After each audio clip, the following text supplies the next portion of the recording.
I do think home cooks are smarter than they might give themselves credit for. They might freeze up and think, oh, this is what the recipe says, and I have to follow it to a T. And that's not true. It's merely suggestions Yeah.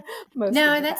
it's a great point and something to keep in mind, in the early years of you were just so fearful, like, gosh, I don't want to mess it up, right? Like you're putting in the time, you're putting in the effort. You want it to turn out well. And especially if you're cooking for other people, and goodness knows if you're cooking for kids, because they have no filter and they will be very honest with you, right? As to whether or not they like it or they don't. So you build a bit of a thicker skin when it comes to cooking for kids.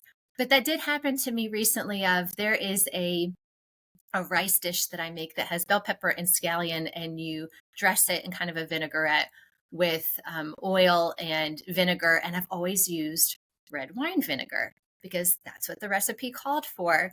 And a bit of a happy accident, I didn't have red wine vinegar. I only had white wine vinegar. And so, but I thought, all right, well, let's just give it a shot. It tastes the exact same. And so it was, it was good in that, you kind of had to resort to using the thing that you had and then come to realize I could have been using white wine vinegar all along and it really doesn't make a difference. Right. And then it's a little victory that then you carry on Yes. to the next one. It gives you that little dose of confidence, like, okay, that worked. Like, where else can I play with? And it's such a better way of cooking